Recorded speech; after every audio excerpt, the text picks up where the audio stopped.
ওগো আমার চাচা, আপনি এটা ভালো করে লক্ষ্য করে দেখেছেন, আমি আর আপনি একসঙ্গে খাবার খেতে বসিনি। ওগো চাচা, আপনি আগে খাবার না খেলে আমি খাবার খেতাম না। বলুন সুবহানাল্লাহ। আল্লাহ রাসূল ডাক দিয়ে বলেন, চাচা আপনি আগে খাবার খান, তারপরে আমি খাবো। আবু তালিব বিশ্ব নবীর চেহারার দিকে চেয়ে বাবা ধৈর্যের বাঁধ আর ধরে রাখতে পারলেন না। নবী আমার হাওমা করে নবীর চাচা আবু তালিব বাপকে কাঁদতে শুরু করে দিলাও। আল্লাহর নবীজিকে ডাক দিয়ে আবু তালিব বলে, ভাতিজা তুমি এত ভালোবাসো আমাকে? বলে হ্যাঁ। ও চাচা, আমি আমার আব্বাকে আমি সচক্ষে দেখতে পাই না, আমি আপনাকে আব্বার চেয়ে বেশি ভালোবাসি। আল্লাহ রসুলের বাপ যে চাচা আবু তালিব বাপ যার থাকতে পারলো না, নবীকে পাঞ্জা মেরে বুকের সাথে বাপ যে জড়ে ধরাও, ডাক দিয়ে বলেন, বাবা কথাটা না বলে আর থাকতে পারলাম না। ওরে ভাতিজা বলো বললাম, আর দিনের বেলা কি মক্কা নগরে আবু জেহেলের সাথে তোমার কি দেখা হয়েছিল বলাও? আল্লাহ রসুল ডাক দিয়ে বলেন, ওগো আমার চাচা, দিনের বেলায় আবু তালিব নাই, উতবা সাইবা আবু সুফিয়ান আবু জেহেলেদের সাথে আমার দেখা হয়েছিল। আল্লাহ রসুল বলেন, চাচা কি বলেছে আপনাকে? বললেন, বলে আমাকে বলেছে তোমার ভাতিজাকে বারণ করে দিও, তোমার ভাতিজা যদি কোন মার দাওয়াত যদি না বন্ধ করে, আমরা আগামী কালকে তোমার ভাতিজাকে মারতে মারতে হত্যা করে ফেলবো, শেষ করে দিব। ওরে আমার ভাতিজা আমার সামনে বলেছে তোমাকে মারবে রে বাবা। ওই সময় আমার মনে হলো আসমানটা ভেঙে আমার মাথাতে পড়ে যাচ্ছে। ওরে আমার ভাতিজা, আমি তোমার হাত ওখানা জুড়ে ধরে ওদের চাউনি দেখে ভালো লাগলো না, ওরা তোমাকে মারবে। ওরে ভাতিজা, আগামী কাল থেকে কলেমার দাওয়াত দিতে যেও না। আল্লাহর নবী জনাবে মুহাম্মদ রাসূলুল্লাহ সাল্লাল্লাহু তাআলা আলাইহি ওয়াসাল্লাম ডাক দিয়ে বলেন, চাচা এই দেখেন কপালটা ফুলে গিয়েছে, আবু জেহেল কলার ধরে আমাকে মাটিতে ফেলে দিয়েছিল। আল্লাহ রাসূলের চাচা আবু তালিব বাপজি হাওমা করে কাঁদতে লাগলেন। আল্লাহ রাসূলের বাপজি কপাল ফাটা জায়গাটায় আবু তালিব বাপজি চুমা দিয়ে দিল। ডাক দিয়ে বলেন, ভাতিজা কে আসনা বলে এই পৃথিবী হলো উজালা,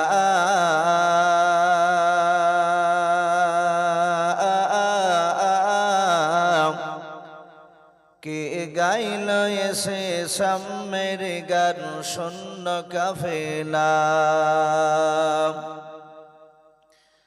কে আসনা বলে এই পৃথিবী হলো উজালা,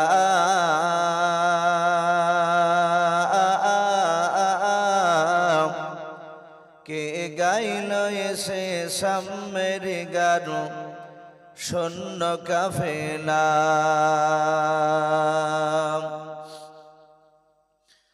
ও হাশমে মাকি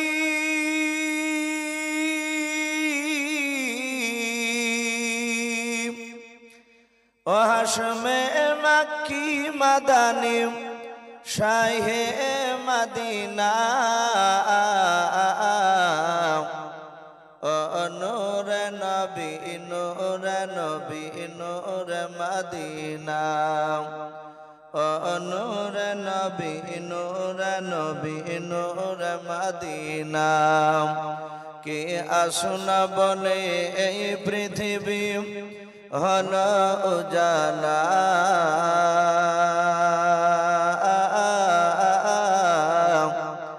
কে গাইল এসে সামের গান শূন্য কাফেলা। হযরতে ওমর করতে কতল নবীর দারে যায়,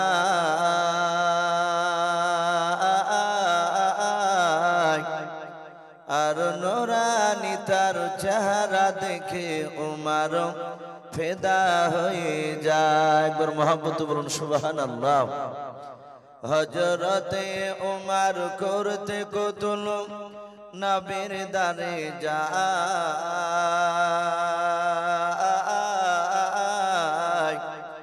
আর নূরানী তার চেহারা দেখে ওমর ফেদা হয়ে যায়। যার মায়াবী চেহারা, যার মায়াবী চেহারা দেখে ওমর হয়ে যায় নবীর দিবানা। নূরে নবী নূরে নবী নূরে মদিনা, নূরে নবী নূরে নবী নূরে মদিনা। কে আসুন বলে এই পৃথিবী হলো উজালা,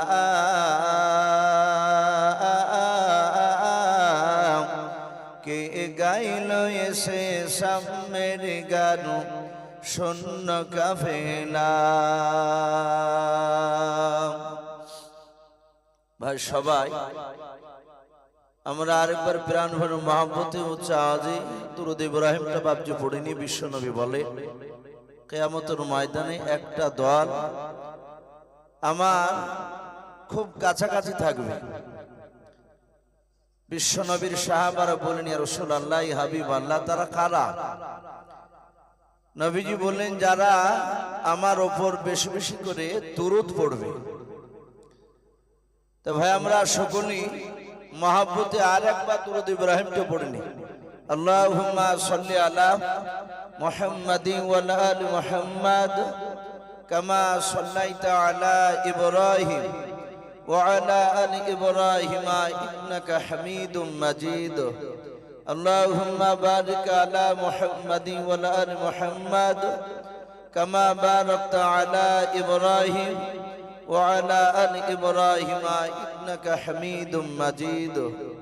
সাল্লাল্লাহু তাআলা আলাইহি ওয়াসাল্লাম।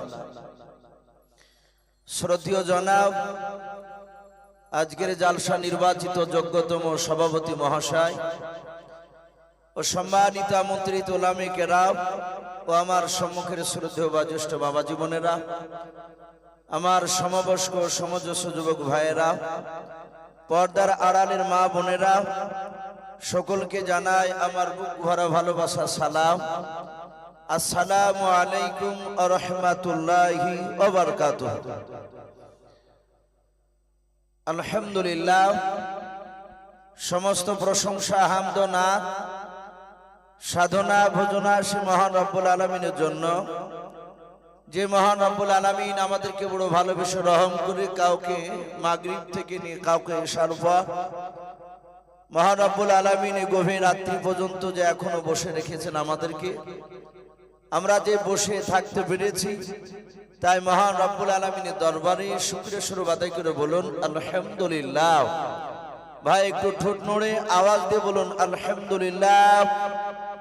তারপরে পরে আপনার আমার নবী, যিনি ধর্মের গুরু, বিশ্ববরণ্য নেতা, নবিকুল শিরোমণি পয়গম্বরে আজম, যিনি সাইয়্যিদুল মুরসালিন ও খাতামুন নবিয়্যিন, যিনি হাবিবে কিবরিয়া আশরাফুল আম্বিয়া, যিনি হায়াতুন নবী, জিন্দা নবী জনাবে মুহাম্মদ রাসূলুল্লাহ সাল্লাল্লাহু তাআলা আলাইহি ওয়াসাল্লামের উপরে অগণিত দুরূদ ও সালাম বর্ষিত হোক, অর্পিত হোক। সকলে বলুন আল্লাহুম্মা আমিন। সম্মানিত ভাই আমার বাবা জীবনেরা, আমি আপনাদের সম্মুখে কোরআনুল কারীম থেকে বেশ কয়েকটা এত টুকরা পরিবেশন করেছি, তেলাওয়াত করেছি। তারপরে পরে বিশ্ব নবীজির পবিত্র জবান থেকে মাত্র দুটো হাদিসের টুকরা পাঠ করেছি। ইনশাআল্লাহ যথাসময়ের মধ্যে আমার বক্তব্য করব, কারণ ভাই রাত্রি প্রায় 11টা পার হয়ে গিয়েছে।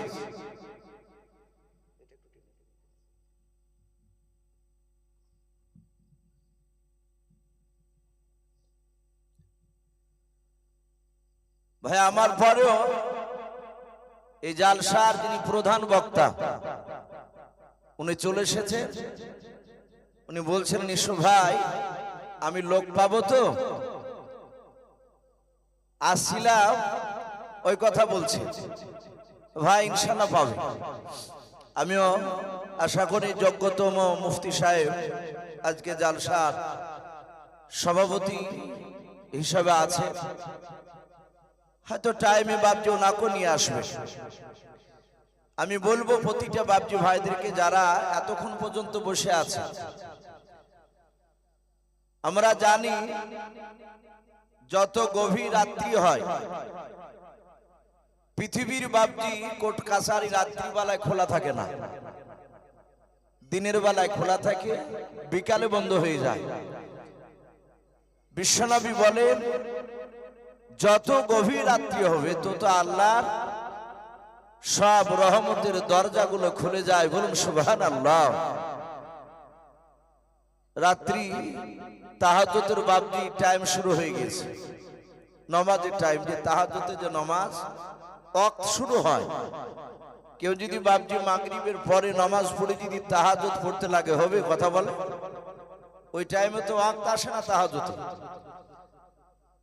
তো বাবজি আমি প্রতিটা বাবজি ভাইদেরকে বলবো, অনেক মানুষ বাড়ি চলে গিয়েছে, যাদের হয়তো একাই বাড়ি তারা বাড়ি চলে গিয়েছে। আবার অনেকে বলছে ভাই আর বেশি রাত্রি জাগতে পারছি না, কাল হয়তো আবার সকালবেলা উঠে কাজ করতে হবে। এভাবে অজুহাত দেখে অনেকেই চলে গিয়েছে, জায়গাগুলো ফাঁকা হয়ে গেছে। বাপ, আমি আপনাদেরকে ছেলে হিসাবে একটু অনুরোধ করে বলবো যে আপনারা যদি একটু গুছিয়ে আসতে, এসে যদি এই সামনেখানে বসে জায়গাটা একটু যদি জমে বসতেন, তাহলে নবীর সুন্নাতটা বাবজি রাত্রিবেলায় একটা জিন্দা হতো।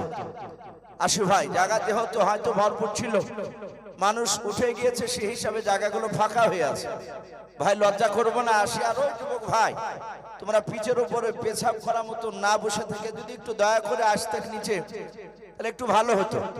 যাক, মাশাআল্লাহ, একটু নড়াচড়া করেছেন, আলহামদুলিল্লাহ।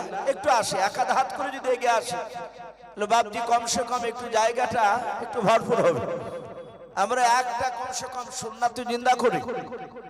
আসি ভাই, বিশ্বনবী সুন্নাতকে যতক্ষণ পর্যন্ত আমল না করা যাবে, সে আলেম বলেন আর মুফতি সাহেব বলেন আর হাজি বলে আর মাস্টার মশাই যেই হন না কেন, রাসূলের সুন্নাতকে না মানলে জান্নাত যাওয়া সম্ভব নয়।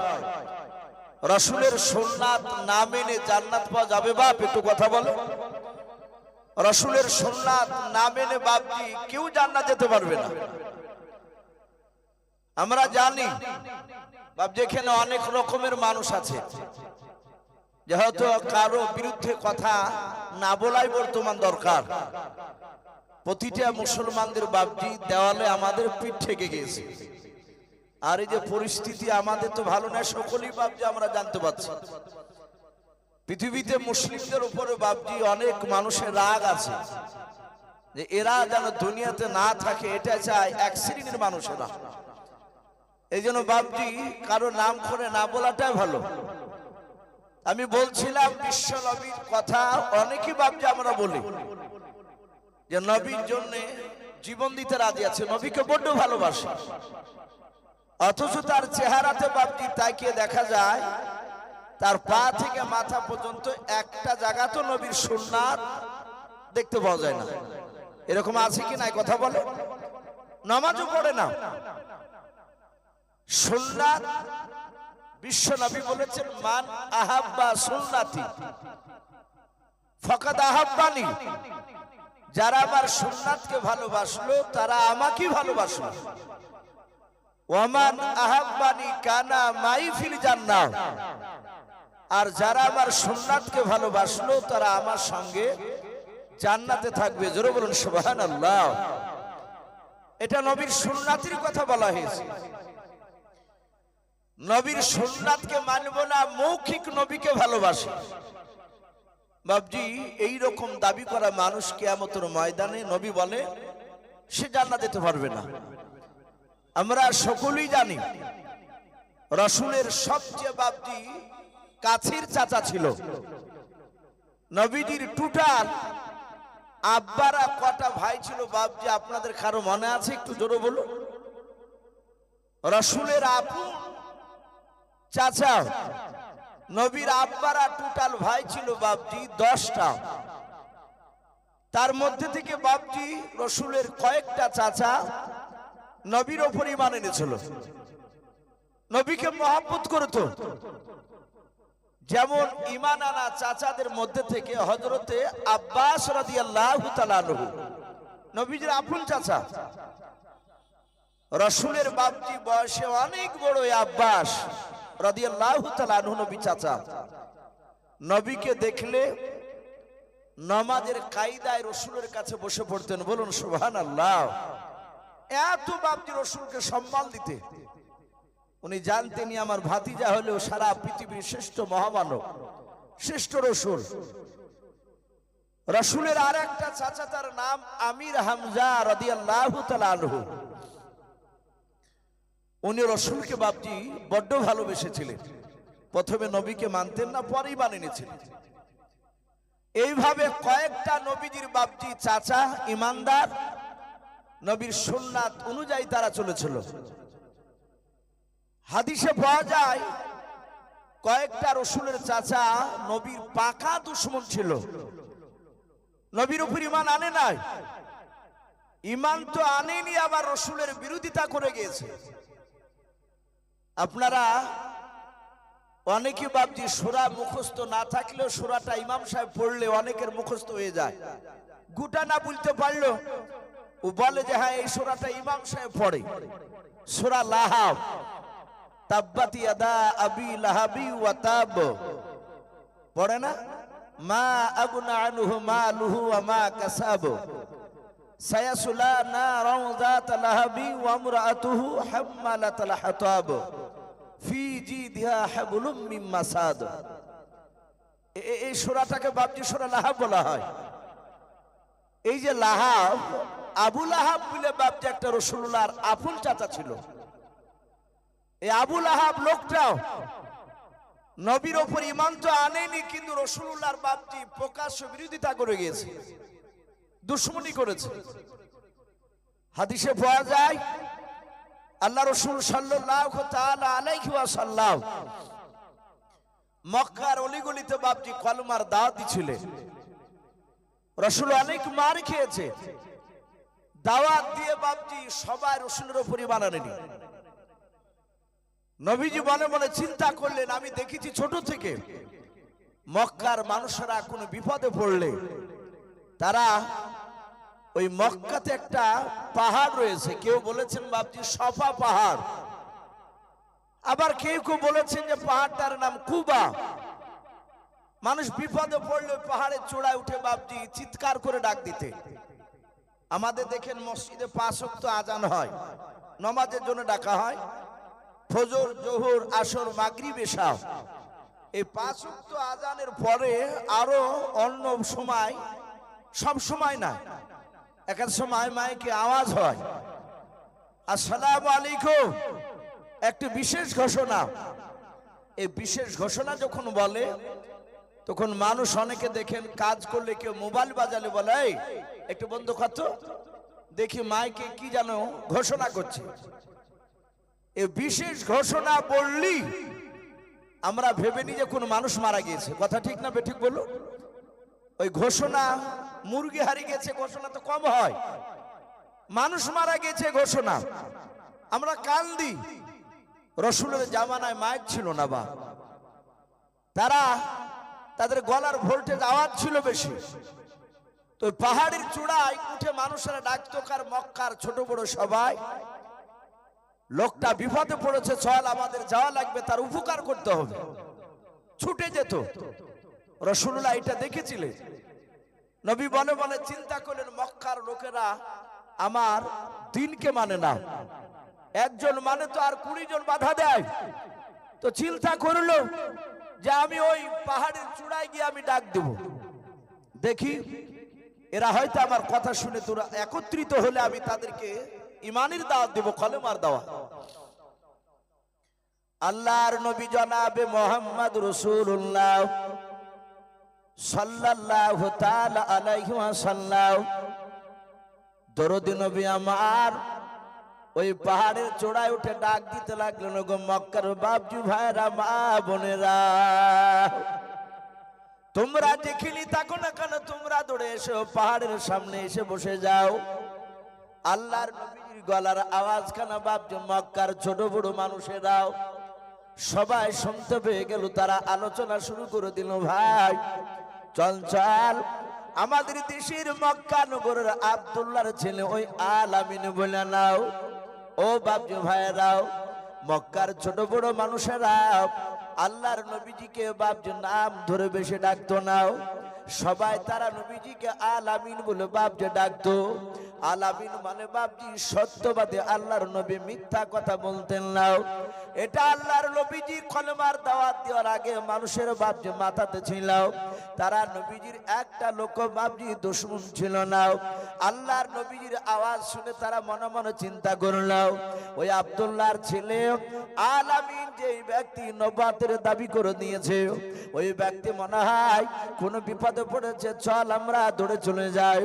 আল্লাহ রসুলের বাপজি সামনে গিয়ে তারা পাহাড়ের নিচে তারা বসে পড়ল। আল্লাহর নবীজি দরদি নবী, মায়ের নবী আমার পাহাড়ের চূড়ায় দাঁড়িয়ে দাঁড়িয়ে আল্লাহর নবীজি দেখলেন মক্কার প্রায় মানুষেরা একত্রিত হয়ে গিয়েছে। হাজার হাজার বেঈমানেরা সবাই একত্রিত হয়েছে। আল্লাহ রসুল ডাক দিয়ে বলেন, গো মক্কার লোকেরা, আমি কেন তোমাদেরকে ডাক দিয়েছি তোমরা জানো না? বলে না ভাই। কেউ বলে না বাবা আমরা জানি না। আল্লাহর দরুদি নবী জনাবে মুহাম্মদ রাসূলুল্লাহ সাল্লাল্লাহু তাআলা আলাইহি ওয়াসাল্লাম তিনি ডাক দিয়ে বলেন, গো মক্কার লোকেরাও, তোমরা কি আমাকে মিথ্যাবাদী বলে মানো? সব লোকেরা হাত উঁচু করে বলেছিল, না আমরা আপনাকে মিথ্যাবাদী বলে আমরা মানি না, সত্যবাদী বলে মানি।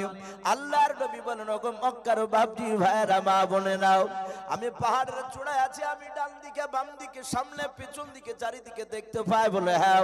বলে মক্কার লোকেরাও, তোমরা সামনের দিকটা দেখতে পাচ্ছ? বলে হ্যাঁ। কিন্তু পাহাড়ের পেছন দিকটা তলদেশটা তো তোমরা দেখতে পাও না? বলে নাও। আল্লাহর নবী বলেন, আমি তোমাদের আল আমিন, আমি পয়গম্বর, আমি আব্দুল্লাহর ছেলে মুহাম্মদ রাসূলুল্লাহ সাল্লাল্লাহু তাআলা আলাইহি ওয়াসাল্লাম। আমি যদি একবার পাহাড়ের চূড়া থেকে যদি তোমাদেরকে সম্বোধন করে যদি বলি, ওগো মক্কার লোকেরা, পাহাড়ের তলদেশে পেছন দিকে একদল তোমাদের দুশমনেরা তলোয়ার নিয়ে তীর ধনুক নিয়ে তারা দাঁড়িয়েছে তোমাদেরকে আক্রমণ করার জন্য, মারার জন্য। বলো তোমরা বিশ্বাস করবে কিনা? যেহেতু তোমরা পেছন দিকটা দেখতে পাও না, আমি দেখতে পাচ্ছি। তারা সবাই বলেছিল, তুমি যদি বলো আমরা বিশ্বাস করে নেব।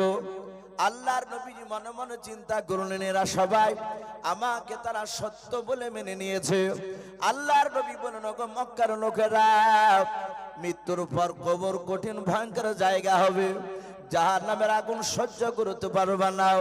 ওগো মক্কার ছোট বড় মানুষেরা, ওই জাহান্নামের আগুন থেকে যদি তোমরা বাঁচতে চাও, সবাই বলেছিল আমরা বাঁচতে চাই। আল্লাহর রাসূল বললেন, তাহলে তোমরা পড়ে নাও কালেমা লা ইলাহা ইল্লাল্লাহ। একটু মহব্বত বলুন, লা ইলাহা ইল্লাল্লাহ, লা ইলাহা ইল্লাল্লাহ, লা ইলাহা ইল্লাল্লাহ মুহাম্মাদুর রাসূলুল্লাহ সাল্লাল্লাহু তাআলা আলাইহি ওয়াসাল্লাম। ওই মক্কার হাজার হাজার বাপজি লোকেরা সবাই মিলে বিশ্ব নবীজির সাথে বাবা কলমা পড়তে শুরু করে দিল। রে বাবা, এই কলমা এমন একটা মধুময় কলমা, মানুষের রাগ যদি হয়ে যায়, দেখবেন রাগ থামে নাই, মনটা বড় ভারী হয়ে গিয়েছে, তার ভেতরে শান্তি নাই। কোন সময় দেখবেন বাবা, আড়ালে গিয়ে যদি আপনি একা নির্জনে যদি কলমা পড়েন, আল্লাহর নাম কলমা যদি বারবার যদি পড়বেন, দেখবেন ভিতরটা আপনার ঠান্ডা হয়ে যাবে। বলুন সুবহানাল্লাহ। হবে না? একটু পার্সোনাল পরীক্ষা করে দেখবেন। এই কলমা এমন একটা মধুর জিনিস। আল্লাহ রাসূল কলমা পড়ালেন, সব বেঈমানেরা বাপজি তারা কলমা পড়তে শুরু করে দিল। সবাই কলমা পড়তেছে। আল্লাহর নবীর আপন চাচা আবু লাহাব বাপজি ওই মজলিসে ভরা ছিল। আবু লাহাবের স্ত্রীর নাম উম্মে জামিলা। আল্লাহ রাসূলের বাপজি চাচিমা ওই উম্মে জামিলা বাপজি সেখানে বসা ছিল। নারী আর পুরুষের বাপজি সেই সময় পর্দার কোন আয়াত নাযিল হয়েছিল না। যাহাতে বাপজি আল্লাহ রাসূলের কলমা তারা পড়তে শুরু করে দিল। আর ওই সময় বেঈমান আবু লাহাব মজলিসের এক দিক থেকে দাঁড়িয়ে উঠে বলেছিল, গো মক্কার লোকেরাও, আমার ভাতিজাকে আমি বেশি করে চিনি, আমার সে ভাতিজাও আমার চেয়ে তোমরা বেশি জানো না। এই মক্কার লোকেরা, আমার ভাতিজার কলমা তোমরা পড়বে না, কলমা ছেড়ে দাও, আমাদের মূল্যবান টাইমটাকে নষ্ট করে দিলাও। আল্লাহ রসুলের চাচা যাহাতে কথা বললাম, আর আবু লাহাবের স্ত্রী জামিলা আর এক সাইডে বাপজি বসেছিল, উম্মে জামিলা চিৎকার করে বলেছিল, মক্কার লোকেরা, আমারে মুহাম্মদ সাল্লাল্লাহু আলাইহি ওয়াসাল্লামকে যদি তোমরা কেউ যদি মারতে পারো, আমার গলাতে যে সোনার হার রয়েছে, মালা রয়েছে, এই মালা বিক্রি করে আমি তোমাদেরকে ইনাম স্বরূপ পুরস্কার দেব। বলুন সুবহানাল্লাহ। সঙ্গে সঙ্গে বাপজি এই বেঈমান আবু লাহাব সেই বলল, এর কথা শুনো না, ই পাকা বেয়াদব। আর আবু লাহাবের স্ত্রী জামিলা সে বলল যে ওকে যদি মারতে পারে তাহলে মোটা অঙ্কের টাকা দেব তোমাদেরকে। বাপজি সেই সময় সূরা লাহাব বাপজি অবতীর্ণ হলো, নাজিল হলো। যারা কলেমা পড়ে আবার কলেমা ছেড়ে দিল, তারা সবাই জাহান্নামী। আল্লাহ রাব্বুল আলামিন জিবরিলের মারফতে জানিয়ে দিলেন, হে রাসূল কাঁদবেন না, আপনার চাচা আবু লাহাবের হাতকে ধ্বংস করে দিয়েছে, কাঁদবেন না। যারা কলেমা পড়ে ছেড়ে দিল এরা জাহান্নামের লাকড়ি হবে, আর সেই লাকড়িতে আপনার চাচা জ্বলবে, তাকে শাস্তি দেওয়া হবে। আর আপনার চাচিমার গলার মালা বিক্রি করে যে টাকা দিবে বলেছে, সেই কারণে আপনার চাচিমার কিয়ামতের ময়দানে সোনার নয় আগুনের একটা মালা তার গলায় পরে দিয়ে তাকে কিয়ামতের ময়দানে টেনে হেঁচড়ে নিয়ে বেড়ানো হবে, তাকে কঠিন শাস্তি দেওয়া হবে। বাপজি আমি বলছিলাম, আল্লাহ রসুলের বাপজি কয়েকটা চাচা ঈমান এনেছিল, আর কয়েকটা চাচা নবীর উপর ঈমান আনে নাই, প্লাস বাপজি তার বিরোধিতা করেছে প্রকাশ্য।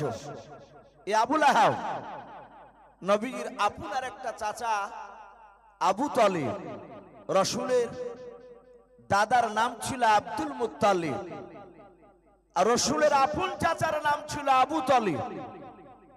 এই আবু তালিব লোকটা জান্নাতি না জাহান্নামী? বাপ একটু জোরে বলুন তো, ঠোঁট নড়ে। রসুলের চাচা আবু তালিব, এই লোকটা জাহান্নামী, সে জান্নাতি নয়। এই যে আবু তালিব লোকটা রাসূলুল্লাহর উপর ঈমান আনেনি, কিন্তু কিতাবে পাওয়া যায়, হাদিসে রাসূলুল্লাহর চাচা আবু তালিবের ব্যাপারে বলা হয়েছে, নবী বলছেন সারা পৃথিবীর মানুষ আবু বকর সিদ্দিক রাদিয়াল্লাহু তাআলা আনহু বাদ দিয়ে অন্যান্য মানুষেরা আমাকে যতটা ভালোবেসেছে তার চেয়ে বেশি ভালোবেসেছে আমার চাচা এই আবু তালিব। আবু তালিব এত ভালোবেসেছিল, রাসূলকে ভালোবাসার পরেও সে জান্নাত যেতে পারেনি। হাদিসে পাওয়া যায় বিশ্ব নবীজিকে কেমন ভালোবেসেছিল। আপনারা অনেকে ভাববেন যে নবীকে এত ভালোবাসার পরেও তার চাচা আবু তালিব জাহান্নামে যাবে, ও কেমন ভালোবাসতো। সেরাতে হালবিয়া বলে বাপজি একটি কিতাব, উর্দু কিতাব, উলামে দেওবন্দের লেখা, তাতে বাপজি রাসূলুল্লাহর জীবনী দেওয়া আছে। তাতে ঘটনাটা এসেছে, এ আবু তালিব রাসূলুল্লাহকে কতটা মহব্বত করতেন। আমার বিশ্ব নবী 40 বছর বয়সে কোরআন নাজিল হয়েছিল। এই কথা সত্য না মিথ্যা বলুন? নবীর বয়স যখন 40 বছর, ওই সময় গাড়ি হিরাতে রাসূলুল্লাহ ধ্যানে মগ্ন থাকতে। নবীর কোরআন নাজিল হওয়ার আগে 5 ওয়াক্ত নামাজ ছিল না, এবং কোরআন নাজিল হওয়ার পরও 5 ওয়াক্ত নামাজ চালু ছিল না। সেই সময় যে বাপজি আল্লাহর উপর ঈমান আনার ব্যাপারে ছিল, শর্ত ছিল, সেই শর্তের উপরে হযরত আল্লাহ রাসূল বাপজি ইবাদত করতে পাহাড়ের চূড়ায় গিয়ে গাড়ি হিরায় 3 দিন 4 দিন পাহাদিন করে মাঝে মাঝে আসতেন না রাসূলুল্লাহ। বিশ্বনবীজির অর্ধাঙ্গিনী বিবি খাদিজাতুল কুবরা রাদিয়াল্লাহু তাআলা আনহা তিনি খাবার নিয়ে যে দিয়ে আসতেন। এখানে জানি না হাজি সাহেবের আছেন কি না, এখনো বাপজি সেই গাড়ি হেরায় মাটি থেকে অপরে উঠতে যেখানে কোরআন নাজিল হয়েছিল, এখনো প্রায় 1.5 ঘন্টার উপরে সময় লাগে বাপ। আর সেই সময় রাস্তা অত পরিষ্কার ছিল না, এখন তো জায়গা জায়গা আরাম করার জায়গা করে দিয়েছে। মানুষ অপর উঠতে গিয়ে শরীর ক্লান্ত হলে একটু রেস্ট নিবে, ওই জায়গাতে আরাম করবে। তো বিশ্ব নবীর অর্ধাঙ্গিনী বিবি খাদিজা খাবার দিতে গিয়ে অনেক সময় হাত স্লিপ করে পড়ে যেত। ওই পাহাড়ের চূড়ায় উঠতে গিয়ে পাহাড়ে ঘষ্ট লেগে অনেক সময় চামড়া ছিঁড়ে যেত খাদিজা। আমার বিশ্ব নবীর 40 বছর বয়সে বাপজি কোরআন নাজিল হয়েছে। আপনারা অনেকেই জানেন নবীজি প্রথমে জিবরিলকে চিনতেন না। কোরআন নাজিল হলো, বিশ্ব নবী কোরআনটা বাপজি যাই হোক মুখস্থ করে 5 আয়াত সূরা আলাকে খাদিজার কাছে এসে সব শোনালে। বিশ্ব নবী থরথর করে কাঁপছিলেন, প্রচন্ড জ্বর। খাদিজাতুল কুবরা উনি চাদর দিয়ে ঢেকে দিলে। উনি ওনার কে বলেছেন চাচা ওয়ারকা বিন নাফিল, তার কাছে বাপজি তাওরাত জুবুর কিতাব পড়েছিল, তাতে বিশ্বনবীর জীবনী দেওয়া ছিল। সে বিশ্বনবীর কথা শুনে বুঝতে পেরেছে ইনি প্রকাশ্য নবী হয়ে গিয়েছে, ইনি রাসূল হয়ে গিয়েছে। খাদিজা বললেন, স্বামী আপনি চিন্তিত হবেন না, কাঁদবেন না, ভয় পাবেন না, আপনার উপরে কোরআন নাজিল হয়ে গিয়েছে। বিশ্বনবী বললেন, খাদিজা আমার এই কোরআনের কথা কে মানবে? খাদিজা সর্বপ্রথম বললেন, আপনার দ্বীনকে আমি মেনে নিলাম। বলুন সুবহানাল্লাহ। সর্বপ্রথম খাদিজা তার স্বামীর উপর বাপজি ঈমান বিশ্বাস হয়ে গেল, কলেমা পড়ে নিল। বিশ্বনবী খাদিজাকে বাপজি রেখে দিয়ে আল্লাহর হুকুমে বাপজি বাড়ি থেকে বেরিয়ে পড়লেন পাড়ায় কলমার দাওয়াত দিতে, কোরআনের কথা বলতে। নবী জাহাতে বেরোলেন, উদবা, সাইবা, আবু সুফিয়ান, আবু লাহাব, এরা বাপজি সবাই আস্তে আস্তে রাসূলুল্লাহ চরম দুশমনে বাপজি পরিণত হলো। নবীর কথা তারা মানে না, নবীকে বারণ করে, বলে আগামী কাল থেকে যেন আমাদের বাপ দাদার বিরুদ্ধে কথা বলবি না। রাসূল ওদের কাছ থেকে চলে যায়, অনেকে মারে। কিতাবে লিখেছে এইভাবে দিনের পর রাত, রাতের পর দিন রাসূলের 14 দিন চলছে রানিং কোরআন অবতীর্ণ হওয়া, কলেমার দাওয়াত দেওয়া। 14 দিনকার দিন বিশ্ব রাসূল সাল্লাল্লাহু বাড়ি থেকে মক্কার চৌরাস্তার মোড়ের দিকে চলে যাচ্ছে। আপনাদের যেমন হিতালপুর ভালো মোড় জায়গা, মক্কা নগরে বাপজি চৌরাস্তার মোড়ে রাসূলুল্লাহ যাচ্ছে। রাস্তা দিয়ে যেতে যেতে মক্কার চৌরাস্তার মোড়ে দেখলেন কয়েকটা লোক দাঁড়িয়ে আছে, 8 থেকে 10টা। ইসলামের ইতিহাসে পাওয়া যায় সর্বপ্রথম রাসূলের উপর যারা ঈমান এনেছিল বেশিরভাগ তারা গরিব শ্রেণীর মানুষেরা। বলুন আলহামদুলিল্লাহ। গরিব শ্রেণীর মানুষেরা বেশিরভাগ বাপজি তারা রাসূলকে তারা মেনে নিয়েছিল। তারপর আস্তে আস্তে টাকা পয়সালা মানুষও মেনেছিল। আমার বিশ্বনবী তাদের সাথে কলমার কথা শোনাছিলেন, তারা সবাই মন দিয়ে রাসূলের কথা শুনছিল। রাসূলের জবান এত মিষ্টি জবান, এত নরম ভাষা যে রাসূলের কথাতে কোনো মানুষ আঘাত পেত না। বলুন সুবহানাল্লাহ। আজ আমাদের অনেকের হাতের দ্বারা জবানের দ্বারা আঘাত হয়ে যায়। রাসূলের এত সুন্দর কথা ছিল, এই রহমতের নবী, দরুদ নবী আমার কলমার দাওয়াত শোনাচ্ছেন, ওরা সবাই থমেরে শুনছিল। বেঈমান আবু জেহেল, উতবা, সাইবা, আবু সুফিয়ান, এরা 4টা বড় বড় বাপ যে ওই মক্কা নগরের বাপ যে বড় নেতা, কাফের নেতা, ওরা রাস্তা দিয়ে মক্কা নগরে চলে যাচ্ছিল। আল্লাহ রাসূলকে বাপজি দেখার পর আবু জেহেল বেঈমান দাঁড়িয়ে গেল তারা দলবলকে নিয়ে। বাবা আবু জেহেল আল্লাহর নবীর কলার খানাকে এভাবে ধরল। রহমতের নবী, দরদি নবী, মায়ের নবী জনাবে মুহাম্মদ রাসূলুল্লাহ সাল্লাল্লাহু তাআলা আলাইহি ওয়াসাল্লাম নবীর কলার খানা বাপজি ধরার পর ডাক দে বলো, ভাতিজা গতকালকে তোমাকে বারণ করেছিলাম, এই তুমি গতকালকে তুমি আমাদেরই কথা কেন শোনো নাই? আজ আবার এসে তুমি নতুন ধর্ম প্রচার করেছো, আমাদের বাপ দাদার ধর্মকে বাতিল করে দিচ্ছ। আল্লাহর নবী বলেন, চাচা আপনি আমাকে মারবেন না, আপনি কলারটা আমার ছেড়ে দেন, জামার কলা ছেড়ে দেন। ওগো চাচা, আমাকে রহমতের নবী করে আল্লাহ দুনিয়ার বুকে পাঠিয়েছে, মানুষ জাহান্নাম থেকে যেন জান্নাত চলে যায় সে রাস্তা দেখানোর জন্য আল্লাহ আমাকে পাঠিয়েছে। ও চাচা, আপনি আমার কথাতে আঘাত পাবেন না চাচা, আপনারা ভুল করেছেন। আল্লাহ রাসূলের বাপ যে কথা শুনলো না, আবু জেহেল বিশ্ব নবীর উপর রাগান্বিত হয়ে নবীজের কলার কানা ধরে বাপ যে টান মেরে রসুলকে ফেলে দিলেন। আল্লাহর নবীজি পড়ে গেলেন। বিশ্ব নবীজি পড়ে যাওয়ার পর কপাল খানা দেখছে একটা পাথরে লেগে নবীজির কপাল খানা ফেটে রক্ত বেড়ে গেল। আল্লাহর নবীজি রক্তখানা মুছিলেন, জায়গাটা ভুলে গেল।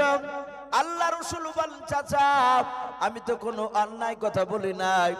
ওগো চাচা, আপনাকে আমি আঘাত জন্য কথা বলি নাই, শুধু বলেছে চাচা আল্লাহকে মানতে হবে, বাপ দাদার ধর্ম করা যাবে না। আল্লাহর নবী জনাবে মুহাম্মদ রাসূলুল্লাহ সাল্লাল্লাহু তাআলা আলাইহি ওয়াসাল্লাম বিশ্ব দরদ নবীর কলার খানা ধরে বাপ যে ধাক্কা মেরে ফেলে দিল। আল্লাহর নবীকে বলল, এখন বেরিয়ে যাও, আগামী কাল থেকে যেন কলমার দাওয়াত দেবে না। যদি আগামী কালকে কলমার দাওয়াত যদি দিতে দেখে নি, এ ভাতিজা আমরা সবাই মিলে মারতে মারতে তোকে মেরে ফেলবো, দুনিয়ার বুকে আর জিন্দা বেঁচে রাখবো না। আল্লাহ রাসূল বাপজি কাঁদতে কাঁদতে চলে গেলেন। এইদিকে বেঈমান আবু জেহেল, উতবা, সাইবা, আবু সুফিয়ান, চারটা বড় বড় নেতা বেঈমানেরাও তারা মুড়ি বাপজি বসে আছে। হঠাৎ করে ওই সময় আল্লাহ রাসূলের বাপজি আপন চাচা আবু তালিব বলে যে নাম ছিল, উনিও বাপজি কুরাইশ বংশের, মক্কা নগরে আবু জেহেলের মতো বাপজি উনিও একজন বড় নেতা। সমাজের বাপজি নয়, নিজের বংশের বাপজি বড় নেতা। আবু তালিব যা কথা বলবে ওই কুরাইশ বংশের লোকেরা সবাই মেনে নেবে। আল্লাহ রাসূলের চাচা মক্কা নগর দিয়ে চলে যাচ্ছিলেন। ওই মক্কা নগরে বাপজি যাওয়ার পর দেখে আবু জেহেল, উতবা, সাইবারা দাঁড়িয়ে আছে। আবু তালিবকে বলল, ভাই কি ব্যাপার, সব নেতাগুলো এখানে বসে? আমরা অনেক সময় তিন চারটে ছোট নেতা হোক আর বড় নেতা হোক একসাথে বসলে ওদের লেভেলের যারা লোক যাদের সাথে বন্ধুত্ব থাকে তারা দেখে বলে, ভাই কি ব্যাপার, সব মোড়লগুলা এখানে? আবু জেহেলকে যাহাতে জিজ্ঞাসা করলো, ভাই খবর কি, সবাই এখানে চারজন নাই?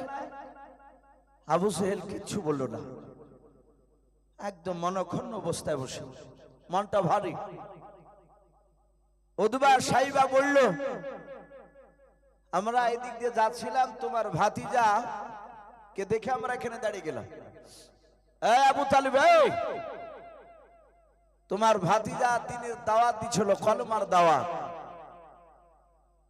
আবু জেহেল বলল, ভাই আবু তালিব, তোমার সম্মানের দিকে তাকে তোমার ভাতিজার গায়ে হাত তুলি নাই, আমরা বেশি মারি নাই। এই তুমি কি জানো তোমার ভাতিজার ব্যাপারে? আবু তালিব বলল, অবশ্যই জানি আমি। আজ 14 দিন হচ্ছে সে নতুন ধর্ম প্রচার করছে, আমাদের বাপদাদা ধর্মের বিরুদ্ধে কথা বলেছে। হে আবু জেহেল, ওগো মক্কার বড় নেতা, আমি আবু তালিব, আমার সে ভাতিজা হতে পারে, আমি তার দিনকে মানি না, আমি তাকে এমনি ভালোবাসি, আমি তার দিনকে মানি না। আবু জেহেল বলল, তোমার ভাতিজাকে আজ রাত্রিবেলা বারণ করে দিও, সে যেন আগামী কাল থেকে কলমার দাওয়াত না দেয়। যদি দেয় তাহলে আমরা কালকে মারতে মারতে তাকে শেষ করে ফেলবো, আর তোমার সম্মানের দিকে তাকাবো না। আবু তালিব তার দুই চোখের কোনা দিয়ে ঝরঝর করে পানি ঝরছে। আবু জেহেল আবু তালিবের সামনে কাকে মারতে চেয়েছে? বাপ একটু জোরে বলুন। আবু তালিবের আপন ভাতিজা পিয়ার রাসূলকে। আবু তালিবের চোখ দিয়ে পানি ঝরছে, আমার ভাতিজাকে মারবো বলেছে। আবু তালিব বলল, আশা করি আমার কথার বাইরে যাবে না, কাল আমি রাত্রির বেলা গিয়ে তাকে বারণ করব, কারণ সে আমাকে অনেক দিন থেকে আমাকে অভিভাবক মিলে মানে নিজের বাপের মতো আমাকে সম্মান দেয়। আপনারা সকলেই জানেন বিশ্ব নবীজির মার পেটে যখন নবী 6 মাসের বাচ্চা ছিল, ওই সময় নবীর আব্বা আব্দুল্লাহ সিরিয়ায় ব্যবসা করতে গিয়ে মাকামে আবুয়া বলে একটা জায়গায় ওখানে ইন্তেকাল করেন, ওখানেই তার দাফন হয়। 6 বছর বয়সে বাপটি তার জনম দুঃখিনী মা রসুল দুনিয়াতে আসার পর 6 বছর বয়স হল। ওই সময় নানার বাড়ি থেকে আস্তে আস্তে ওই মাকামে আবুয়ায় বাপের কবর জিয়ারত করে এসে দেখছেন তার জনম দুঃখিনী মাও ইন্তেকাল করে গেছে, বেঁচে নাই। এই 6 বছর থেকে বাপজি রাসূলুল্লাহ তার আপন দাদার কাছে থাকতে, ওনার দাদা আব্দুল মুত্তালিব খুব ভালোবাসতেন। আবু তালিব ডাক দিয়ে বলল, ভাই আমার আব্বার যখন বয়স মৃত্যুর কাছাকাছি চলে গিয়েছে, সে সময় আমার ভাতিজার বয়স হচ্ছে 8 বছর। ওই সময় আব্দুল মুত্তালিব মনে মনে চিন্তা করল যে আমার নাতিকে আর আমি আমার কাছে রাখতে পারবো না, কারণ আমি দুনিয়ার বুক থেকে বিদায় নিয়ে চলে যাব। আমার ছেলেদের মধ্যে থেকে যে কোনো একটা ছেলের আমি কিনারা করে দেব, আমি ছেলের কাছে থাকবে, দায়িত্ব নেবে আমার নাতির। আল্লাহর নবী জনাবে মুহাম্মদ রাসূলুল্লাহ সাল্লাল্লাহু তাআলা আলাইহি ওয়াসাল্লামের বাপ যে দাদা সকালবেলা ছেলেদেরকে ডাকলেন, 8টা নাই 10টা ছেলেকে। এই আব্দুল্লাহ ইন্তেকাল করে গেছেন, 9টা ছেলেকে নিয়ে ডাকলেন।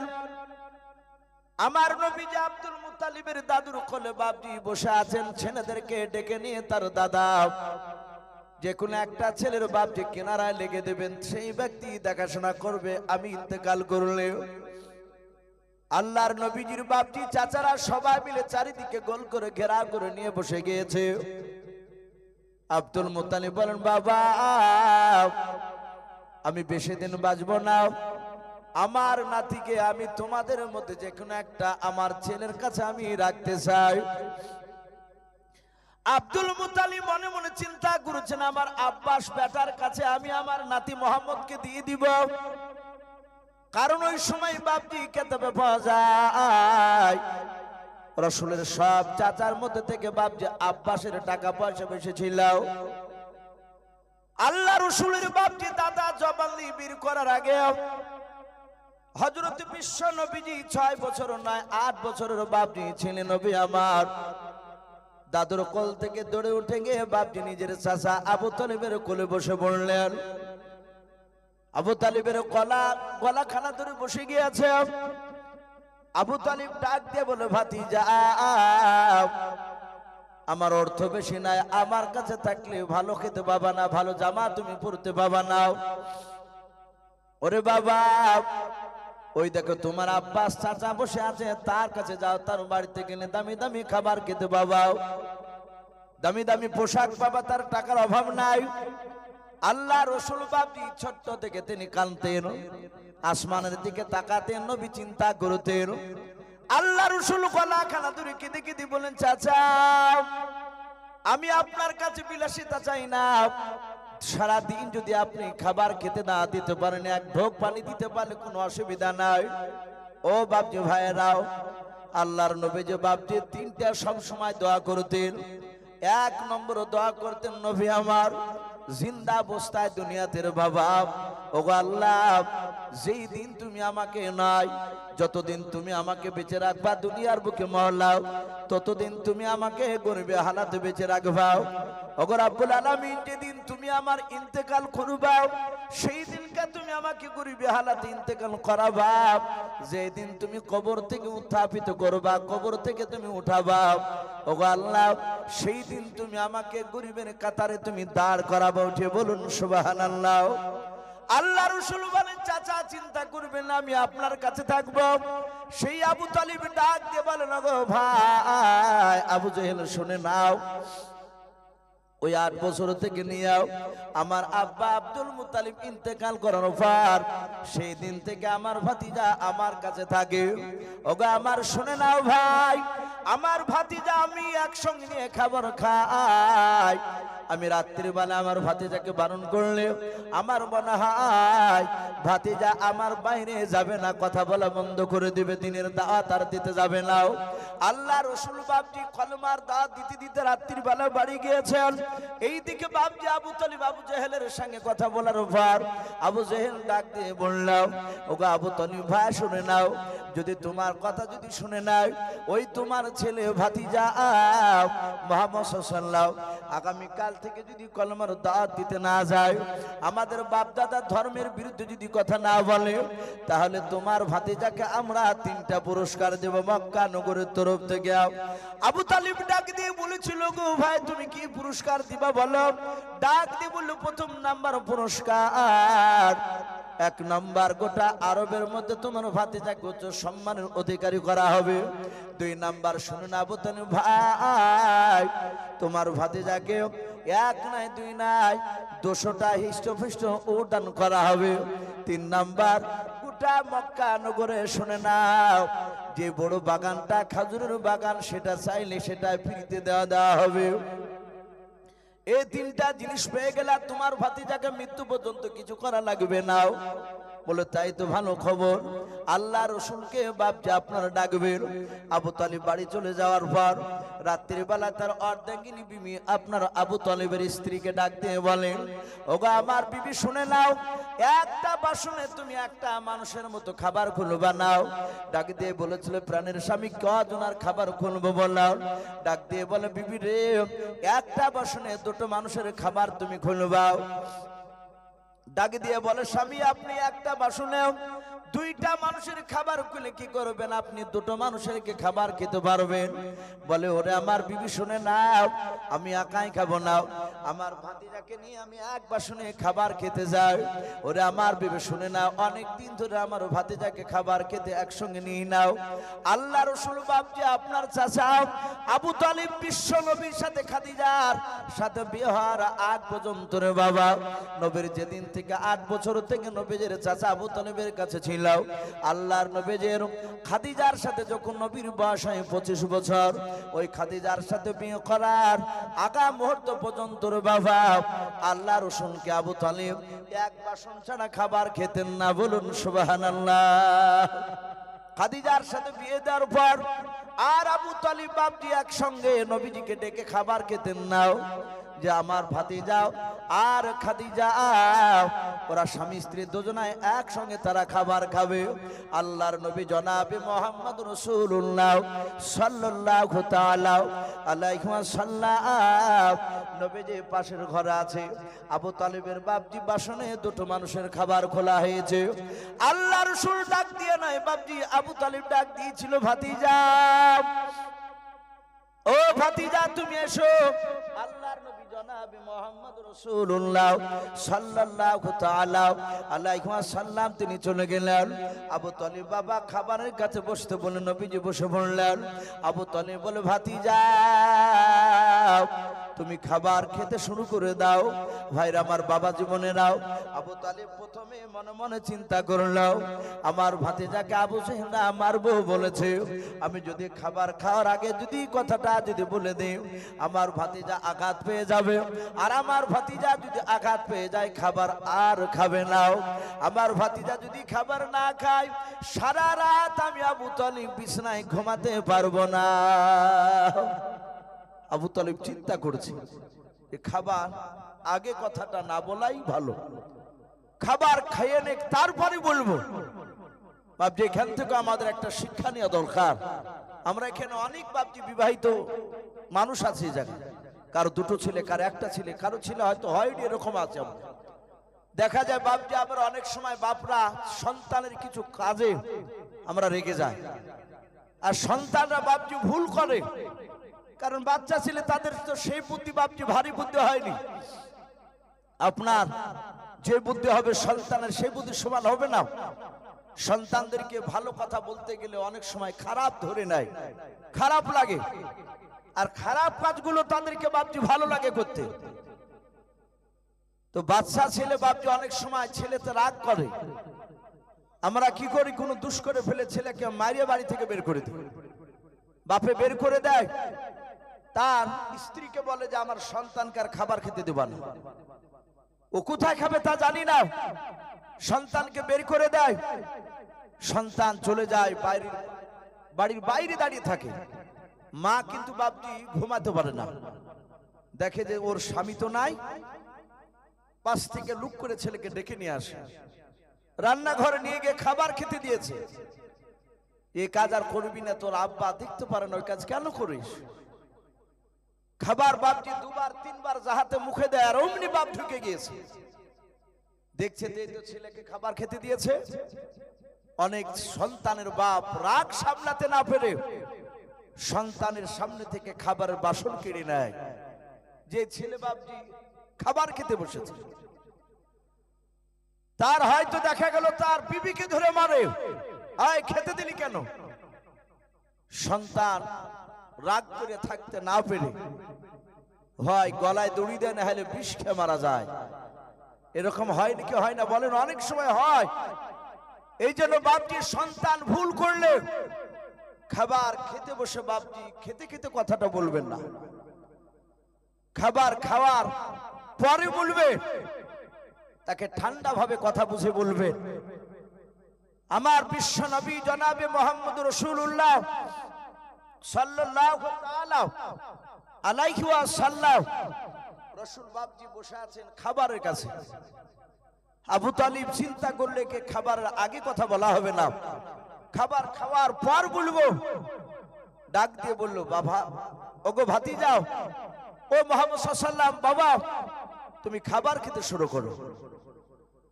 আল্লাহর নবী জনাবে মুহাম্মদ রাসূলুল্লাহ সাল্লাল্লাহু তাআলা আলাইহি ওয়াসাল্লাম, নবী আমার হাত ওখানা জোড় করে বলেন, ওগো আমার চাচা,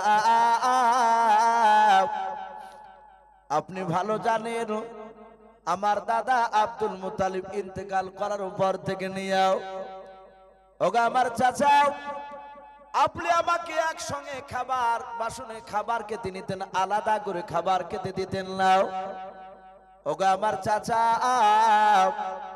আপনি এটা ভালো করে লক্ষ্য করে দেখেছেন, আমি আর আপনি একসঙ্গে খাবার খেতে বসলে, ওগো চাচা, আপনি আগে খাবার না খেলে আমি খাবার খেতাম না। বলুন সুবহানাল্লাহ। আল্লাহ রাসূল ডাক দিয়ে বলেন, চাচা আপনি আগে খাবার খান, তারপরে আমি খাবো। আবু তালিব বিশ্ব নবীর চেহারার দিকে চেয়ে বাবা ধৈর্যের বাঁধ আর ধরে রাখতে পারলেন না। নবী আমার হাওমা করে নবীর চাচা আবু তালিব বাপ যে কাঁদতে শুরু করে দিলাও। আল্লাহর নবীজিকে ডাক দিয়ে আবু তালিব বলে, ভাতিজা তুমি এত ভালোবাসো আমাকে? বলে, হ্যাঁ। ও চাচা, আমি আমার আব্বাকে আমি সচক্ষে দেখতে পাই না, আমি আপনাকে আব্বার চেয়ে বেশি ভালোবাসি। আল্লাহ রসুলের বাপ যে চাচা আবু তালিব বাপ যার থাকতে পারলো না, নবীকে পাঞ্জা মেরে বুকের সাথে বাপ যে জড়ে ধরাও, ডাক দিয়ে বলেন, বাবা কথাটা না বলে আর থাকতে পারলাম না। ওরে ভাতিজা বলো বললাম, আর দিনের বেলা কি মক্কা নগরে আবু জেহেলের সাথে তোমার কি দেখা হয়েছিল বলাও? আল্লাহ রসুল ডাক দিয়ে বলেন, ওগো আমার চাচা, দিনের বেলায় আবু তালিব নাই, উতবা সাইবা আবু সুফিয়ান আবু জেহেলেদের সাথে আমার দেখা হয়েছিল। আল্লাহ রাসূল বলেন, চাচা কি বলেছে আপনাকে? বলে আমাকে বলেছে তোমার ভাতিজাকে বারণ করে দিও, তোমার ভাতিজা যদি কলমার দাওয়াত যদি না বন্ধ করে, আমরা আগামী কালকে তোমার ভাতিজাকে মারতে মারতে হত্যা করে ফেলবো, শেষ করে দিব। ওরে আমার ভাতিজা আমার সামনে বলেছে তোমাকে মারবে রে বাবা। ওই সময় আমার মনে হলো আসমানটা ভেঙে আমার মাথাতে পড়ে যাচ্ছে। ওরে আমার ভাতিজা, আমি তোমার হাত ওখানা জুড়ে ধরে ওদের চাউনি দেখে ভালো লাগলো না, ওরা তোমাকে মারবে। ওরে ভাতিজা, আগামী কাল থেকে কলমার দাওয়াত দিতে যেও নাও। আল্লাহর নবী জনাবে মুহাম্মদ রাসূলুল্লাহ সাল্লাল্লাহু তাআলা আলাইহি ওয়াসাল্লাম ডাক দিয়ে বলেন, চাচা এই দেখেন কপালটা ফুলে গিয়েছে, আবু জেহেল কলার ধরে আমাকে মাটিতে ফেলে দিয়েছিল। আল্লাহ রাসূলের চাচা আবু তালিব বাপজি হাউমা করে কাঁদতে লাগলেন। আল্লাহ রাসূলের বাপজি কপাল ফাটা জায়গাটায় আবু তালিব বাপজি চুমা দিয়ে দিল। ডাক দিয়ে বলেন, ভাতিজা তোমাকে তারা মেরেছে? বলে হ্যাঁ। আল্লাহ রাসূল সাল্লাল্লাহু আলাইহি ওয়াসাল্লামকে ডাক দিয়ে বলে, ভাতিজাও আর আগামী কাল থেকে কলমার দাওয়াত দিবা নাও, আমাদের ধর্মের বিরুদ্ধে কথা বলবা নাও। আল্লাহ রাসূলকে ডাক দিয়ে বলে, বাবা তুমি যদি কলমার দাওয়াত দেওয়া যদি বন্ধ করে দাও, আবু জেহেলরা বলেছে তোমাকে 3টা পুরস্কার দেবে। 1 নাম্বার পুরস্কার দেওয়া হবে রে বাবা, গোটা মক্কা নগর নয় আরবের মধ্যে উচ্চ সম্মানের অধিকারী করা হবে। 2 নাম্বার তোমাকে 200টা উট দেওয়া হবে। 3 নাম্বার মক্কা নগরের মধ্যে যেই খেজুরের বাগানটা তোমার পছন্দ হবে, ওই খেজুরের বাগানটা ফ্রিতে দেওয়া হবে। ওরে বাবা, 3টা জিনিস পেয়ে গেলে আর কিছু করা তোমাকে লাগবে না। আল্লাহ রাসূল বলেন, চাচা আর কি কিছু দিতে চেয়েছে? বলে না, এই 3টা কথা বলেছে। বিশ্ব নবী দরদি নবী জনাবে মুহাম্মদ রাসূলুল্লাহ সাল্লাল্লাহু তাআলা আলাইহি ওয়াসাল্লাম ডাক দিয়ে বলুন, চাচা শুনে নাও, ওই মক্কার নেতারা আবু জেহেল, উতবা, সাইবা, আবু সুফিয়ান রাও, ও চাচা ওই 3টা জিনিসের সাথে যদি গোটা পৃথিবীর যদি ধন সম্পদ যদি আমাকে নিয়ে এসে দিয়ে দেয়, ওগো চাচা শুধু ধন সম্পদ নয়, আসমান থেকে যদি সূর্য বেড়ে নিয়ে এসে যদি আমার আবু জেহেল, উতবা, সাইবা রাও আমার ডান হাতে যদি নিয়ে এসে দিয়ে দেয়, ওগো চাচা শুনে নেন, আসমান থেকে যদি চাঁদ পেড়ে নিয়ে এসে যদি আমার বাম হাতে দিয়ে দেয়, ও চাচা আমি আপনাকে সামনে রেখে খোদার কসম করে বলে শুনে নাও, আমি কলমার দাওয়াত দেওয়া বন্ধ করব না। বলুন সুবহানাল্লাহ। ডাক দিয়ে বলে, চাচা এই সারা পৃথিবীর ধন সম্পদ তার সাথে হাতে আসমানের চাঁদ সূর্য পেড়ে নিয়ে এসে যদি আমার 2 হাতে দিয়ে দেয়, আমি কলমার দাওয়াত বন্ধ করব না। যাহাতে রাসূলুল্লাহ কথা বললেন, সঙ্গে সঙ্গে বেঈমান আবু জেহেল নয় আবু তালিব তার চোখ দুটো কুখের মতো লাল হয়ে গেল। সে ডাকে দিয়ে বলে, এই ভাতিজা তুমি কলমার দাওয়াত দেওয়া বন্ধ করবে না? বলে না। বলে, আমিও লাত উজ্জার কসম করে বলি, মক্কা নগরে মক্কার লোকেরা রাসূল আসার আগে তারা 2টো দেবতাকে খুব মানত। এই লাত উজ্জার হাবল বলে বাপজি ওরা খোদা বলে মানত ওদেরকে। ওরা আবু তালিব বলল, আমি লাত উজ্জার কসম করে বলি ভাতিজাও, আমার কণ্ঠে জান থাকা পর্যন্ত তোর শরীরে আর কেউ ফুলের ছিটকে ফেলতে পারবে না। জোরে বলুন সুবহানাল্লাহ। ভাবতে পারেন কত বড় দামি কথা। বিশ্ব নবীকে এত ভালোবাসতো এই লোকটা, রাসূলের সুন্নাতকে মানে নাই, এমনি ভালোবাসতো নবীকে, সুন্নাতের উপর সে আমল করে না। এই কারণে বাপজি মৃত্যুর পর তাকে জাহান্নামে যেতে হয়েছে। সম্মানিত ভাইরা আমার, বাবা জীবনেরা, যেই বছর রাসূলুল্লাহর চাচা আবু তালিব ইন্তেকাল করে, আবার কয়েক বছর পর রাসূলুল্লাহর বাপজি অর্ধাঙ্গিনী বিবি খাদিজাতুল কুবরা উনিও ইন্তেকাল করেছিলেন। রাসূলের সেই বছরটাকে বাপজি খুব দুঃখের বছর বলা হয়। কাফেররা মারত। আবু তালিব বেঁচে থাকলে লোকে গিয়ে বলতে, আবু তালিব তোমার ভাতিজাকে মারছে। বলে কোথায়? বলে অমুক জায়গায়। আবু তালিব দৌড়ে যেত আর কাফিররা দেখে পালিয়ে যেত। রাসূল আবু তালিবের গলা ধরে কাঁদতে, বলে চাচা আমি কোনো অন্যায় করিনি, আমি শুধু কলেমার দাওয়াত দিতে গিয়েছি আর ওরা আমাকে ধরে মারলো। আবু তালিব চুমা দিতে দিতে বাড়ি নিয়ে যেত। সম্মানিত ভাইরা আমার, বাবাজি বোনেরা, আমি প্রতিটি বাপজি ভাইদেরকে বলবো, রাসূলের সুন্নাতকে বাপজি মানা লাগবে। রহমতের নবী, দরুদি নবীর সাহাবায়ে কেরামরা রাসূলের বাপজি অপর এমনই ভাবে তারা আমল করেছিলেন রাসূলের কথার উপরে, সুন্নাতকে মানতে। ওয়াসামি'না ওয়া আতা'না, রাসূলের কথা শোনার সাথে সাথে বাপজি তারা আমল করতে। রহমতের নবী সাহাবায়ে কেরামরা বাপজি রাসূলের কথা আমল করতে গিয়ে, মানতে গিয়ে তারা জীবন দিতে বাপজি তারা পিছু পা হটতেন না, ভয় করতেন না। হাদিসে পাওয়া যায় আল্লাহ রাসূল মসজিদে নববীতে বাপজি সাহাবাদেরকে সবাই বসে রেখেছে। সব সাহাবারা বাপজি বসে আছে, নবী আমার মিম্বারে বাপজি বসা। রহমতের নবী সাহাবাদের দিকে তাকিয়ে বলেন, ওগো সাহাবায়ে কেরাম, আমাকে আল্লাহ পূর্ণাঙ্গ দিন দিয়ে পাঠিয়েছে। বাপজি আমরা আর কিছুক্ষণ বসি, ইনশাআল্লাহ এই জালসার প্রধান বক্তা তিনি হয়তো আসবে। রাত্রি প্রায় 12টা বাপজি আপনার পার হয়ে গেল। তো সেই হিসাবে আমি বলবো বাপজি আপনারা হয়তো অনেকে চেয়ে আছে যে প্রধান বক্তার কথা কিছু আমরা শুনবো। তো যাই হোক, মুফতি সাহেব আমার বন্ধু মাওলানা মুক্তার সাহেব হয়তো আলোচনা করে ঠিক টাইমে নিয়ে আসবে। আর কিছুক্ষণ বসি ভাই, আমরা ইনশাআল্লাহ আখিরি দোয়া নিয়ে বাড়ি যাবো। বলুন ইনশাআল্লাহ। তো ভাই আমি বলছিলাম রাসূল বাপজি সাহাবাদেরকে বসে নিয়ে বলেন, এই সাহাবারা, এই আমাকে পূর্ণাঙ্গ দিন দিয়ে পাঠিয়েছে, আমার পরে আর নবী রাসূল আসবে না। আসবে কথা বলে, নবীকে আল্লাহ পাঠিয়ে দিয়ে বলেছেন খাতামান নবিয়্যিন, নবুয়তের দরজায় তালা মেরে দিয়েছে, আর আসবে না। কিন্তু হাদিসে পাওয়া যায় একজন নবী তিনি বিশ্ব নবীর উম্মত হয়ে আসবে। সেই নবীর নাম হযরত ঈসা রুহুল্লাহ আলাইহিস সালাম। উনি দুনিয়াতে বাপজি 40 বছর থাকবে। একটা দিনও একটি বারো মুখ দিয়ে বলবেন না যে আমি ঈসা নবী রুহুল্লাহ পয়গম্বর। উনি দাবি করবেন আমি মুহাম্মদ সাল্লাল্লাহু আলাইহি ওয়াসাল্লামের উম্মত। বলুন আলহামদুলিল্লাহ। উনি কিন্তু বাপজি উম্মত হয়ে আসবে। আলহামদুলিল্লাহ। আমরা আর কিছুক্ষণের মধ্যে ইনশাআল্লাহ প্রধান বক্তাকে নিয়ে আসব। উনি অত্যন্ত মিষ্টিভাষী, কোরআনের একজন মুফাসসির। শুধু মুর্শিদাবাদ জেলা না, গোটা পশ্চিমবঙ্গের একজন খ্যাতনামা নামকরা মুফাসসির, অল্প বয়সী, অত্যন্ত ভাষা মিষ্টি। তিনি বাংলাদেশ থেকে মুফতি পাশ করেছেন। খুবই আকর্ষণীয় বক্তা। আপনাদের সামনে কিছুক্ষণের মধ্যে ইনশাল্লাহ নিয়ে আসবো। আপনারা একটু ধৈর্যর পরিচয় দেন, একটু বসুন। ইনশাল্লাহ উনি আসবেন, বেশিক্ষণ করবেন না, অল্প একটু ওয়াজ নসিহত করে দোয়া হয়ে যাবে। আমরা একটু ধৈর্যের পরিচয় দিই, একটু বসি ভাই।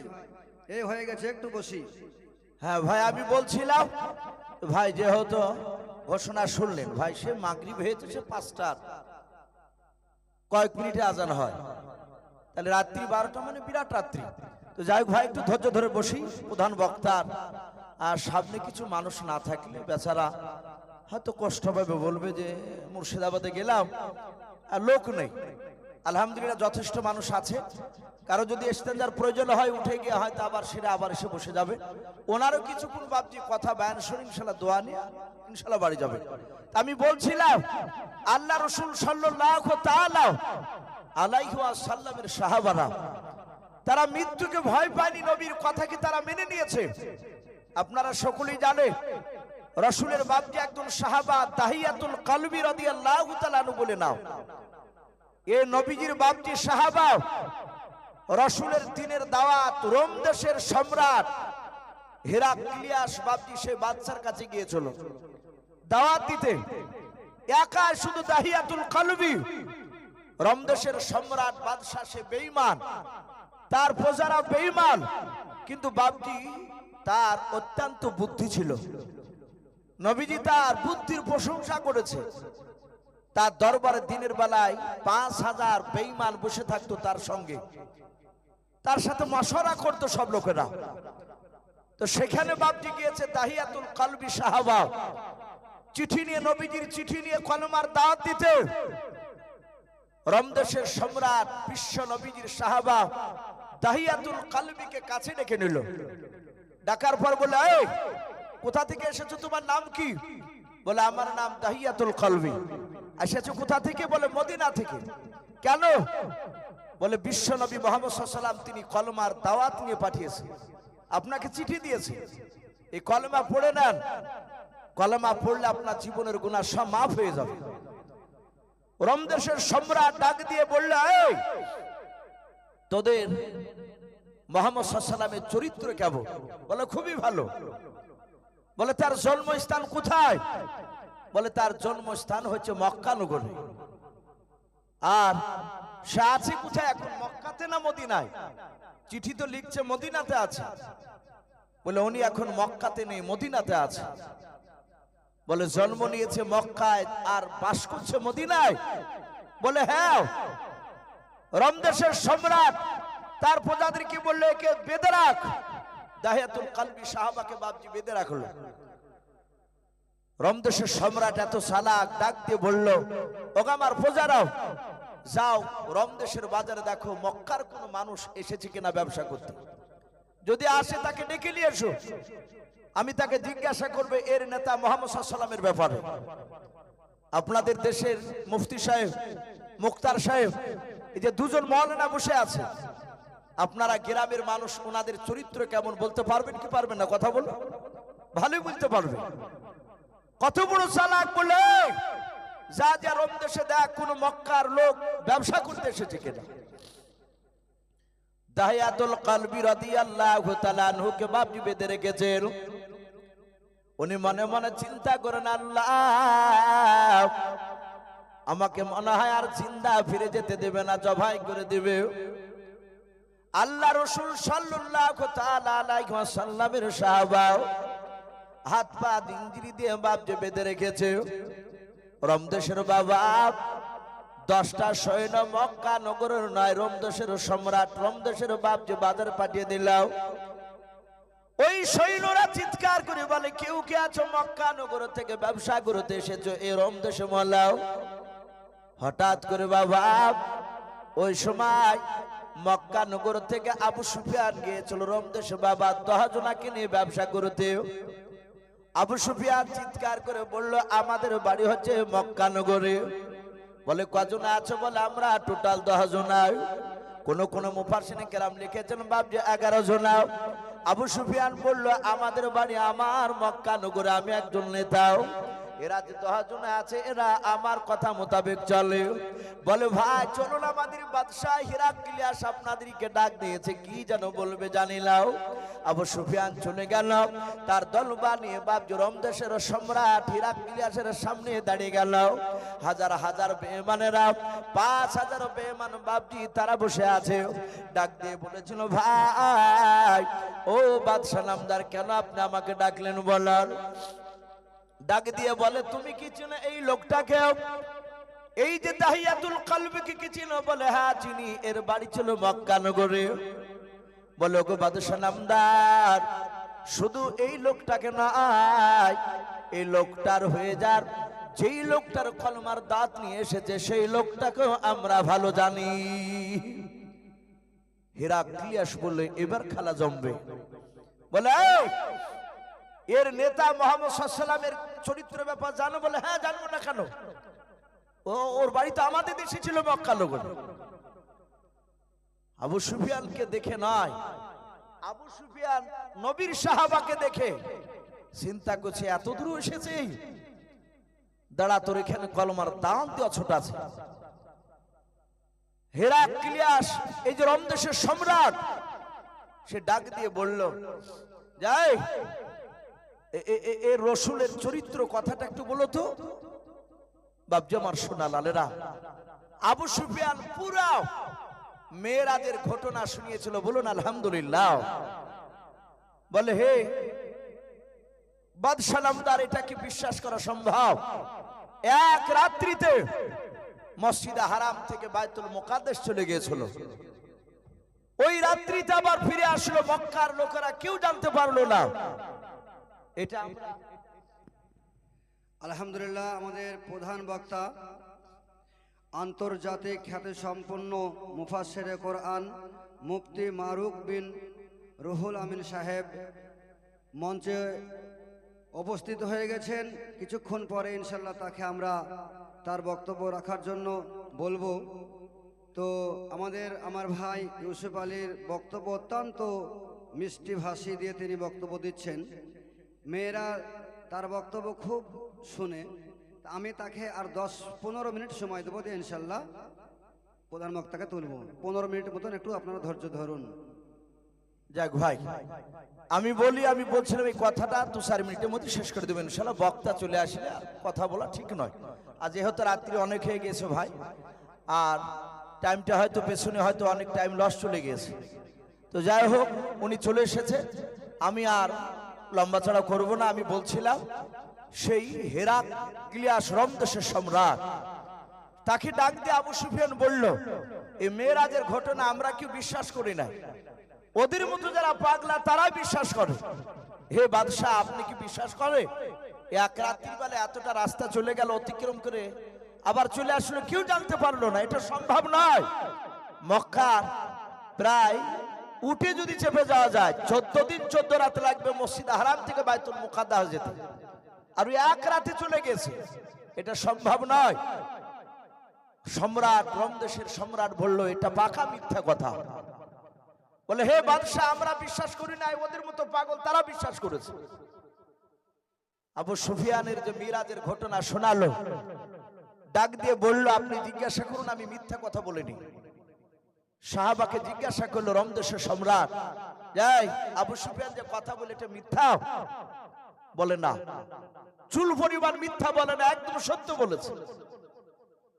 বলে, তাহলে তোরা মিথ্যাবাদী আর এই আবু সুফিয়ান সত্যবাদী, এটা সম্ভব নয়, মেরাজের ঘটনা আমি বিশ্বাস করি না। রোম দেশের সম্রাট বলল, 5000 লোক বলে, হুজুর প্রথমেই বলেছিলাম একে জবাই করে দেন, আপনি করেননি, জবাই করে দেন। এখন যাহাতে বাপজি জবাই করতে যাবে রে বাবা, আর ওই সময় ওই রোম দেশের সম্রাটের দরবারে বাপজি 5000 মতো বেঈমানেরা বসেছিল। তাদের মধ্যে থেকে আপনার রোম দেশের সম্রাটের বাপজি দরবারে একটা বৃদ্ধ বাপজি মানুষ চিৎকার করে বলেছিল, ওগো বাদশাহ, এই যে আবু সুফিয়ান মেরাজের ঘটনা শোনালো, এই ঘটনা আপনি বিশ্বাস করেন আর আপনার প্রজারা বিশ্বাস করেন আর না করেন, শুনে নেন, আমিও তো আপনার একজন প্রজাও। আমি আবু সুফিয়ানের মেরাজের ঘটনা নবীজের ব্যাপারে যে শোনালো, ওই দাহিয়াতুল কলবি বলেছে এটা সত্য ঘটনা, কিন্তু আবু সুফিয়ান আপনি সকলেই মিথ্যা বলেছেন। হে বাদশাহ নামদার, আমি বারহাক সত্য বলে মেনে নিলাম, জোরে বলুন সুবহানাল্লাহ। হেরাক্লিয়াস রোম দেশের সম্রাট এভাবে মুখটা ফিরে নিয়ে বলেছিল, তুমি কি নবীজিকে চিনো? বলে, চিনি নাও। বলে, সাহাবাকে দেখেছো? বলে, নাও। তাহলে তুমি মেরাজের ঘটনা কেমন করে বিশ্বাস করলে? তুমি বললো, ডাক দিয়ে বলাও। আবু সুফিয়ানের নাই বাবা, ওই রোম দেশের বাপটি দরবারে একজন বৃদ্ধ মানুষ বলেছিল, ওগো বাদশাহ, আপনার দরবারে কয়েক বছর পূর্বে আমি আপনার দরবারে ছিলাম নাও। কয়েক বছর আগে আমার বাড়ি ছিল ওই ফিলিস্তিন বাইতুল মুকাদ্দাসের পাশে। ওগো বাদশাহ নামদার, যেই দিনকা বিশ্ব নবীজি মসজিদে এসেছিলেন, আবু সুফিয়ান বলল, আরবিতে মাসটা ছিল রজব মাস, তারিখটা সেও বলেছে 27 তারিখ। হে বাদশাহ, ওই রাত্রিবেলায় সকালবেলায় এসে দেখেছিলাম দরজাতে একটা পাথর ছিদ্র করা, সেই পাথরের গুড়িতে দেখলাম দরজার গুড়িতে একটা জানোয়ারের ছাপ পাই। এর কথার সাথে মিলে যাচ্ছে, তাই মেরাজের ঘটনা সত্য। বাপজি লাস্টে দাহিয়াতুল কলবি সাহাবাকে বাপজার মারলো না, তার হাতে হাত কলমা পড়ে মুসলমান হয়ে গিয়েছিল। আমরা বলার উদ্দেশ্যে এই সাহাবারা রাসূলের কথা মানতে গিয়ে তারা জীবন কুরবান দিত, বাপজি ভয় পায়নি, অনেক জায়গায় জবাই করে দিয়েছে সাহাবাদের।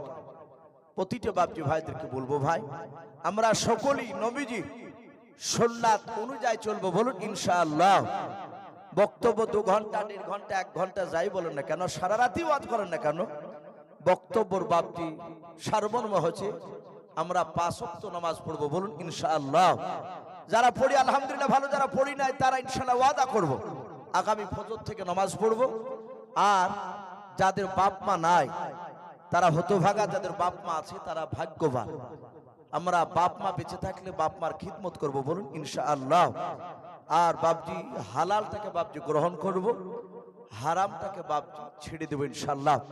আমরা চেষ্টা করব ভালোভাবে বাপজি চলা, কোরআন এবং সুন্নাত অনুযায়ী। বাপজি ভাই এবং মা বোনদের আমাদের সকলকে জানো আমল করার তৌফিক দান করুন, বলুন আল্লাহুম্মা আমিন, আল্লাহুম্মা আমিন। ভাই যাই হোক, প্রধান বক্তা তিন চলে এসেছেন সদর, বাপজি অনেক দূর থেকে এসেছেন, সে বনগাঁ থেকে ভাই, উনি মেহমান আমাদের, উনি আপনাদের সামনে এখনই কথা রাখবেন। আমি বেশ কিছু কথা আলোচনা করেছি, বলার মধ্যে ভাষার মধ্যে যদি ভুল হয়ে যায় সকলে ছোট ভাই কিংবা ছোট ছেলে হিসেবে ক্ষমা করবে, এ বলে আমার বক্তব্য শেষ করলাম। ওয়া আখিরি দাওয়ানা আনিল হামদুলিল্লাহি রাব্বিল আলামিন। আসসালামু আলাইকুম ওয়া রাহমাতুল্লাহি ওয়া বারাকাতুহু।